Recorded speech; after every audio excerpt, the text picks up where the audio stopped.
Professor Satchafunkilus and the Mysterium of Rock was released on April 1st. Just, to keep the humor thing going.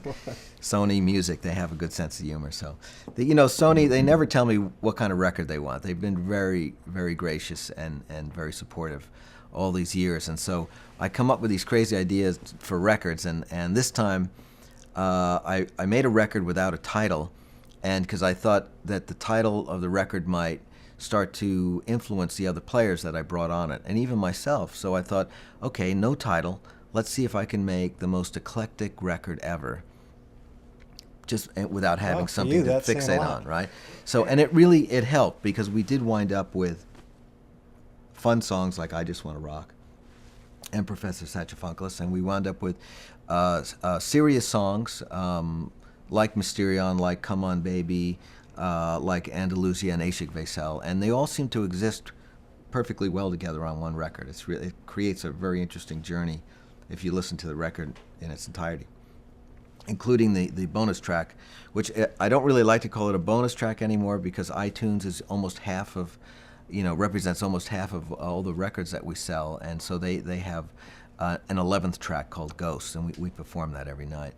But altogether, the record is a very eclectic record. It's got a lot of new ideas about playing that maybe only I noticed, but that still it's very important.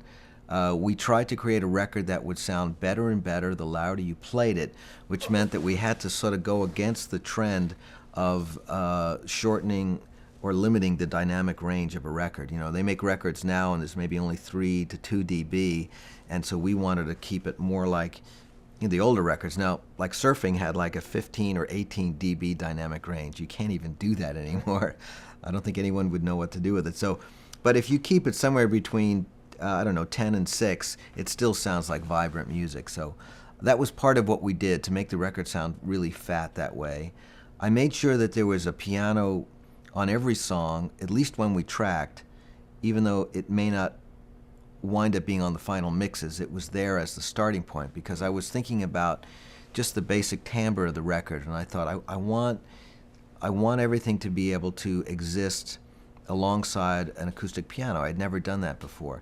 And then you wind up adjusting the sound of your guitar in a different way when you've got this beautiful acoustic piano here. So that was just a device I used. And some of it, of course, stayed on there. A lot of the tracks have me playing piano on it.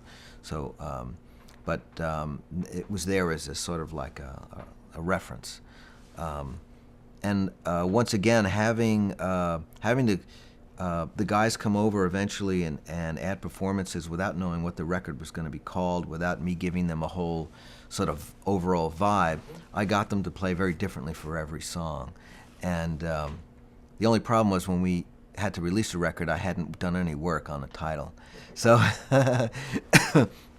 one night in the wine country in California, I was with Jeff and my manager Mick and some other friends, Denny Kermasi from Heart and a few other musicians. We were in a cave, a wine cave, having a dinner in this cave, and we were talking about how we really, or I really had to come up with a title for this record. And I think it was my manager who said, the titles really don't matter anymore, do they?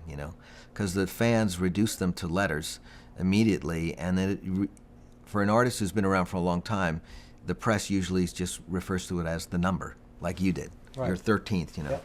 Everyone dispenses with the title. So he said, well, why don't you just have fun with it then? Maybe it can be a long title that really doesn't have to mean anything. It doesn't have to function in terms of in the press or something. So I was sitting there in the cave, and I'm thinking about all the song titles and doing a sort of a mashup in my brain, and I came up with Professor Satchafunkilus and the Mysterium of Rock, and I thought, that almost sounds like I meant it, like it really means something very heavy.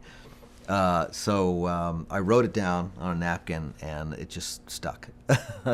So there you have it.